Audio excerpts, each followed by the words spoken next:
Reject की गई है और इससे पहले जो है वो ट्रायल कोर्ट ने भी रिजेक्ट की थी। और मुझे बार बार एक कहावत याद आ रही है वे कि अगर बाढ़ ही खेत को खाने लगे तो खेत क्या करेगा।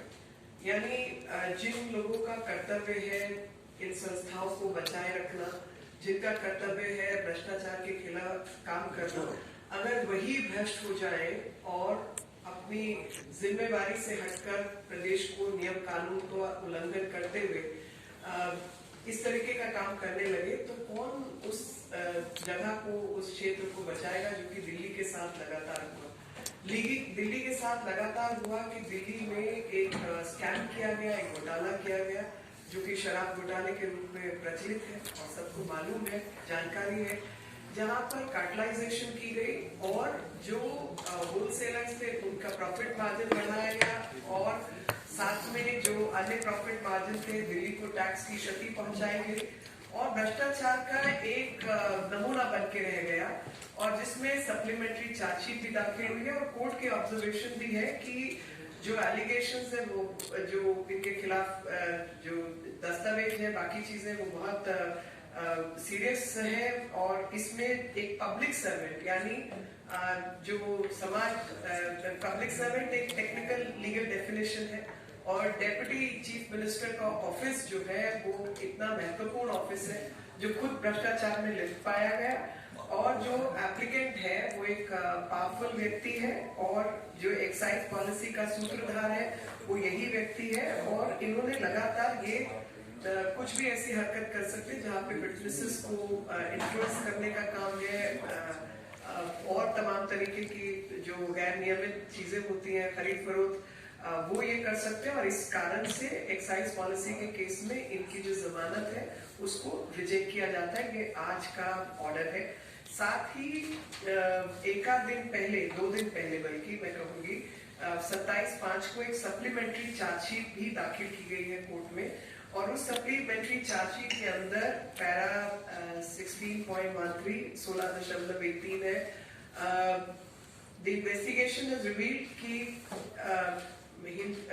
हिंदी में पढ़ देती हूँ कि इन्वेस्टिगेशन में ऐसी चीजें सामने आई कि जो ग्रुप ऑफ मिनिस्टर्स हैं उन्होंने 12% होलसेल का प्रॉफिट मार्जिन बढ़ाना है L1 लाइसेंसी के लिए, उसकी कोई डिटेल प्रस्तुत नहीं की गई और ग्रुप ऑफ मिनिस्टर की जो रिपोर्ट है उसको एक्साइज डिपार्टमेंट से मांगना था, वो नहीं लिया गया और यहाँ तक कि अरवा गोपी कृष्णा जो एक्साइज कमिश्नर बने 5 मार्च को 5 मार्च 2021 को उनको इस ग्रुप ऑफ मिनिस्टर्स की मीटिंग में बुलाया तक नहीं गया। तो ये जो अरविंद जी और जो स्टेनो है उन लोगों के बयानों से ये मैच करता है। सर्च कंडक्ट की गई और उस सर्च के दौरान जो कंप्यूटर सीज किए गए, हार्ड डिस्क लिए गए, उनमें से इमेज को फोरेंसिक जांच के लिए रखा गया और पाया गया कि जो nearly final draft group of ministers की रिपोर्ट थी जिसके पहले पेज पर लिखा हुआ था कि डाटा नीडेड, जिसमें कई सारे पॉइंट्स थे और उनमें रिक्वायर्ड था सिसोदिया जी ये सब जानकारी प्राप्त करें और उनका नाम भी मेंशन था और ग्रुप ऑफ मिनिस्टर की रिपोर्ट में एक प्रोविजन था कि 5% जो है मिनिमम डिस्ट्रीब्यूशन फी जो है होलसेलर L1 लाइसेंस के लिए और जिसके ऊपर कोई कैप नहीं होगी, इंडिविजुअली फिक्स करने की बात हुई और जो डिस्ट्रीब्यूटर्स हैं उन्हीं को चूज किया गया और जो 100 करोड़ का जो काम था उसको 500 करोड़ के लिए उसको बढ़ाया गया। इसी प्रकार से बजट को लेकर जो स्टोरेज डिवाइस है उसने भी जांच पड़ताल की और रिवाइज्ड ड्राफ्ट जो ग्रुप ऑफ मिनिस्टर्स का है उसको पेश किया गया और सी अरविंद और सुनील सिंगल जो टाइपिस्ट हैं उनके कहे जो उनका बयान है उसके अनुसार पाया गया कि 10:28 पर ये काम हुआ क्योंकि उन्होंने अपने बयान में कहा कि ये 10:30 के आसपास की बात है, तो 10:28 पर ये हुआ जो फोरेंसिक रिपोर्ट में सामने आया और सी अरविंद ने अपने बयान में कहा 164 का जो इन्होंने बयान रिकॉर्ड करवाया था उसमें इस बात को रिवील किया कि 5% से 12% तक जो है उसको बढ़ा दिया गया और जो EDP प्लस इम्पोर्ट फी थी और साथ में जो L1 लाइसेंसेस जिनका टर्नओवर जो है उसको एलिजिबिलिटी क्राइटेरिया वगैरह 100 करोड़ से 500 करोड़ हर साल का कर दिया गया फॉर द पास्ट 5 इयर्स। ये कंडीशंस को बदला गया। इसी तरीके से और नाम आए 20/5/2021 को और 21/5/2021 को एक्यूज जो है साउथ ग्रुप वाले अभिषेक बोनीपल्ली, अरुण आर पिल्लई, बुच्ची बाबू गोरंतला अलॉन्ग विद शरद रेड्डी, इन्होंने ये दिल्ली चार्टर्ड प्लेन से आए। एक मीटिंग गौरी अपार्टमेंट में हुई और उसमें एक्यूज विजय नायर भी मौजूद थे और साथ में अमनदीप सिंह ढल और अर्जुन पांडे, जहां पर इस कॉन्स्पिरेसी को इजाद किया गया, हैच किया गया, मोडालिटीज जो है लाइसेंस बदलने की क्या होगी और फायदा उठाने के लिए अनड्यू फेवर के लिए क्या क्या किया जाएगा। इन्वेस्टिगेशन ने और चीजें जो है वो रिवील की है और उसके मुताबिक जो मनीष सिसोदिया है उसके कहने पर इंडो स्पिरिट को लाइसेंस दिया गया जबकि उनके खिलाफ कार्टलाइजेशन यानी एकत्रीकरण का एक नियम का उल्लंघन था। बावजूद उसके मनीष सिसोदिया ने धमका कर आरवा गोपी कृष्णा जो एक्साइज कमिश्नर थे उन्होंने अपने बयान में 164 के बयान में कहा कि स्टर्नली डायरेक्ट किया गया उनको सिसोदिया द्वारा कि L1 लाइसेंस जो है वो इंडो स्पिरिट्स को आप दे। और जो सेकेंड एप्लीकेंट थे डिस्पाइट बीइंग इन्फॉर्म कि एक्यूज मनीष सिसोदिया की कंप्लेंट्स कार्टलाइजेशन की थी, ब्लैक लिस्टिंग की थी, मगर इसके बावजूद उस जो कंपनी है उसको लाइसेंस दिया जाए, ऐसी जो है वो सेकेंड चार्जशीट के अंदर सप्लीमेंट्री चार्जशीट के अंदर इस तरीके की चीजें सामने आई। जिन सब चीजों को देखते हुए, इन्वेस्टिगेशन को देखते हुए ये जमानत को जो है रिजेक्ट किया गया है। और वापस मैं अपनी बात कहूंगी कि जब बाढ़ ही खेत को खाने लगे तो फिर खेत क्या करेगा। यानी दिल्ली की सरकार जो दिल्ली की सेवा के लिए बनी थी, दिल्ली के डेप्यूटी मुख्यमंत्री का काम था दिल्ली से भ्रष्टाचार को दूर करना, जो वो खुद ही भ्रष्ट हो जाए और भ्रष्ट पॉलिसीज को नियमित निर्धारित करने लगे तो दिल्ली की सेवा कौन करेगा, दिल्ली से भ्रष्टाचार को कौन हटाएगा। I will say the same thing in English. There is a very famous saying when I look at the order passed by the Delhi High Court where Mr. Manish Sisodia's bail application has been rejected by the court. While making rejection order, the court has observed the allegations are very serious in nature. The accused was a public servant. We have not examined the excise policy nor the power of the government.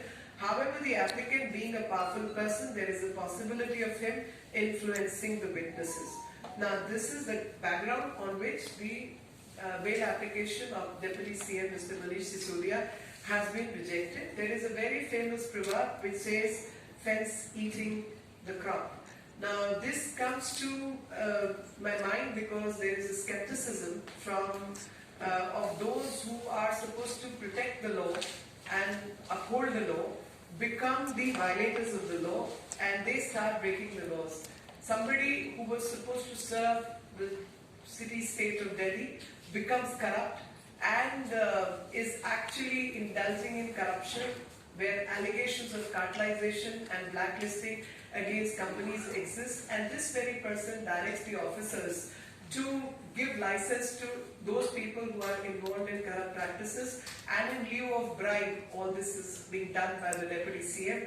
These are the observations which have been made by the court. Some observations have been made by the court, and some observations are part of the supplementary charge sheet which has been filed 2 days ago on 27th May in the court.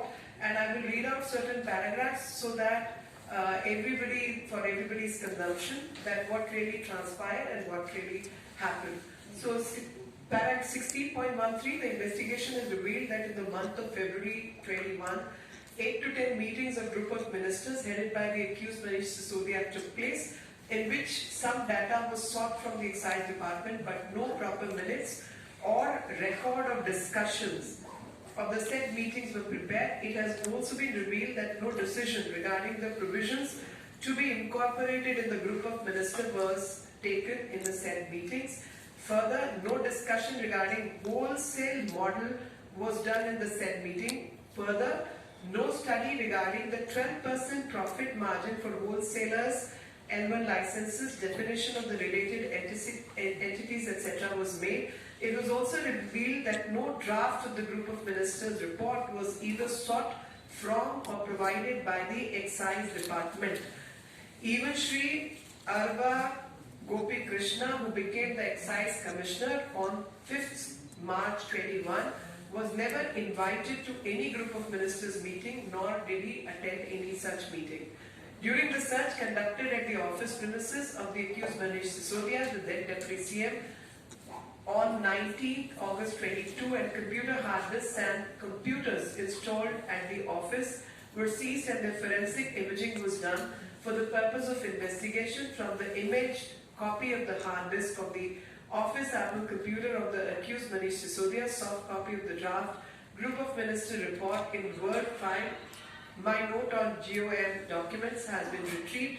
The said file was last modified at 11:27 hours, 15th March 21. It is revealed that this was nearly the final draft of Group of Minister report, in which on the first page under the head data needed, various points on which data clarifications were required by the accused Manish Sisodia have been mentioned. In the said draft Group of Ministers report, there was provision of mandatory 5% minimum distribution fee for wholesalers, this is L1 licensees, with no cap on distributor margin, which could be individually fixed by the manufacturers with their chosen distributor. Further, there was an eligibility criteria of minimum turnover of rupees 100 crore every year for past 5 years for the wholesalers. Why this is necessary? Because these two terms, one being 5% minimum distribution fee and rupees 100 crore every year turnover, these two conditions were changed in the new excise policy with the intention of corrupt practices, engaging in corrupt practices. I'll further read out para 16.16. During the investigation on 15th January 23, the HPLE desk, etc., these were seized and the forensic examination happened. And this revised draft Group of Minister report, which said, corroborates the version given by Shri C. Arvind and Shri Sunil Singhal, the typist, who have confirmed that the typing work of the draft Group of Minister report was completed at around 10:30 p.m. On 19th March 21. The aforesaid facts have also been confirmed by Shri C. Arvind's statement recorded under section 164 on 16th February 23. It has been revealed in this draft Group of Minister report that the profit margin for wholesalers L1 licensee was abruptly increased from 5% to 12% of the EDP plus import fee. Further, the eligibility criteria of turnover for wholesalers L1 licensee was also increased from rupees 100 crore to 500 crore every year for the past 5 years. The two conditions were altered to benefit a certain group and a certain people, and that's why this is a case of corruption. Para 16.20, it says it is also revealed that during the period of 20th May 21 and 21st May 21, the accused persons of South Group, namely Abhishek Bonipalli and Arun R. Pillai and Gucci Babu Gorantala, along with Sharat Reddy, had travelled to New Delhi in chartered plane and held a meeting at Gauri apartment near Claridge's Hotel, New Delhi on 21st May 21, with the accused Vijay Nair along with other accused persons Amandeep Singh Dhal and Arjun Pandey, where the criminal conspiracy was hatched regarding modalities for obtaining pecuniary advantage in return of undue favour caused in excise policy. The investigation has further revealed that in pursuance of the said criminal conspiracy, the accused Manish Sisodia pressurized the excise officials for granting license to Messrs. Indo-Spirit despite pendency of complaints of cartelization against them. Shri Arva Gopi Krishna The then Excise Commissioner has stated in his statement recorded under Section 164 CRPC that the accused Manish Sisodia had sternly directed him to issue L1 wholesale license to Messrs. Indo Spirits on their second application, despite being informed by him to the accused Manish Sisodia that complaints of cartelization and blacklisting are pending against the partners of the said firm. You see, what you need to follow and understand is that these are the people who were supposed to uphold the law. These are the people who were supposed to protect the Delhi Treasury from any wrongdoing, from any corruption. These very people, in violation of the existing policy, violation of the existing law, have violated the law and caused harm and damage to the exchequer. And being public servant, they are liable for all actions by CBI and ED for the charges of corruption, altering the policy to favor some people and some companies. The charges of cartelization and corruption have actually been furnished and supplemented by various statements, and thus pending action under the law by CBI and ED is awaited, and that's why the bail application has been denied. Any question? I'll welcome that. Court ने ये कहा है कि सिसोदिया के खिलाफ आपराधिक मामले हैं, उनके बाद गंभीर आरोप है कि इसलिए उनका बेल रिजेक्ट किया है, वो बगावत को प्रभावित कर सकते हैं। आपको भी लगता है कि वो 6 महीने जेल में रहेंगे? देखिए, बाहर होंगे तो हिम्मत बढ़ती है, और बाहर रहकर हिम्मत बढ़ती है, और जो इनके रिसोर्सेस हैं, जाहिर तौर पर जेल में रहेंगे, भले ही कई किस्म का भ्रष्टाचार आप लोगों ने और हमने पाया है सत्येंद्र जैन के मामले में कि कैसे उनको फोन की एक्सेस जो है दी हुई थी जेल के अंदर भी, लेकिन फिर भी जो इन्फ्लुएंस करने की ताकत है वो कहीं ना कहीं थमती तो है जब व्यक्ति जेल में होता है, क्योंकि फोन की एक्सेस, लोगों से मिलने की एक्सेस, जिनको डायरेक्शन देनी है उसकी एक्सेस, इन्वेस्टिगेशन इन्फ्लुएंस करने की एक्सेस, और तरीके के भ्रष्टाचार में लिप्त होने की एक्सेस, और साथ में डिस्ट्रक्शन ऑफ एविडेंस की जो एक्सेस है वो कहीं ना कहीं कम होती है। इसलिए जेल में रखना स्वाभाविक रूप से इन्वेस्टिगेशन के नजरिए से सही होगा। विकास चंद्रा नहीं जी, मेरा सवाल यह है कि जांच एजेंसी अपना काम कर रही है, मामला कोर्ट में, उस खेत को बाढ़ से बचाने के लिए बीजेपी क्या करने वाली है? देखिए, उस खेत को बाढ़ से बचाने के लिए बीजेपी का लगातार प्रयास है। लोगों के अंदर जन चेतना अभियान भारतीय जनता पार्टी की तरफ से चल रहा है कि जिस प्रकार से ये लोग सत्ता में आए और सेवा की जगह इन्होंने भ्रष्टाचार का रुख किया, वो जनता तक संदेश पहुंचाना लोकतंत्र में स्वाभाविक रूप से अनिवार्य है, और हम वो काम कर रहे हैं। बाकी जो लोग इस पद पर बैठे हैं और उनको भ्रष्टाचार के खिलाफ जो कार्रवाई करनी है, दिल्ली के जो अफसर हैं, विजिलेंस के इंचार्ज है, चीफ सेक्रेटरी आदि लोग हैं, लेफ्टिनेंट गवर्नर है, तो वो रिपोर्ट भी दाखिल कर रहे हैं और कार्रवाई की कोर्ट कचहरी के द्वारा मांग भी कर रहे हैं, और साथ ही सीबीआई और ईडी के जो दफ्तर है वो इन पे कार्रवाई कर रहे हैं, जिसमें कोई राजनीतिक हस्तक्षेप नहीं हो सकता। तो हम कोई राजनीतिक हस्तक्षेप नहीं कर सकते, लेकिन हाँ, जन चेतना और जन जागरण का काम भारतीय जनता पार्टी कर रही है। मैम, आप लगातार आम आदमी पार्टी को इधर से घेर रहे हैं, लेकिन आम आदमी पार्टी के मुख्यमंत्री अरविंद केजरीवाल ने सीपीआई के सीताराम येचुरी से मुलाकात की है ऑर्डिनेंस के अगेंस्ट। देखिए, ऑर्डिनेंस के अगेंस्ट में जो भी मुलाकात हुई, राजनीतिक मामला है, मैं उसमें किसी को रोक तो नहीं सकती मिलने से, लेकिन हाँ, इतना जरूर बता सकती हूँ कि भ्रष्टाचार में लिप्त और भ्रष्टाचार को बचाने के लिए ऑर्डिनेंस का विरोध किया जा रहा है, क्योंकि हमारा मानना ये था कि एक यूनियन टेरिटरी के अंदर सेंटर के जो अधिकार हैं वो सर्वमान्य होंगे, और कोर्ट ने रीडिंग दी कि ऐसा नहीं है, क्योंकि कोई स्पेसिफिक प्रोविजन नहीं है। अगर केंद्र सरकार कोई स्पेसिफिक नियम कानून लाना चाहती है तो वो ले आए, पर एग्जिस्टिंग लॉ के अंदर ये अधिकार नहीं है, और इसलिए उन्होंने दिल्ली सरकार के पक्ष में निर्णय दिया। तो केंद्र सरकार ने उस गैप को भरने के लिए ऑर्डिनेंस लाए, और ऑर्डिनेंस की जल्दी नहीं भी होती अगर जो नियम कानून के तहत अफसर जो कार्रवाई कर रहे हैं, इन्वेस्टिगेट कर रहे हैं, तहकीकात कर रहे हैं, उनको हटाने या बदलने का काम दिल्ली सरकार द्वारा नहीं किया जाता, तो जाहिर तौर पे केंद्र सरकार इंतजार करती इस पक्ष का। जब पार्लियामेंट शुरू होती तब हम उसमें एक अमेंडेड लॉ लेके आते, लेकिन क्योंकि इन्होंने तुरंत अगले ही दिन इस फैसले के आते ही तुरंत भ्रष्टाचार के खिलाफ लगे हुए अफसरों के तबादले करने शुरू कर दिए, तो उस जल्दबाजी में जो इन्होंने काम किया, उनको देश के हित में, प्रदेश के हित में केंद्र सरकार को ऑर्डिनेंस लाना पड़ा।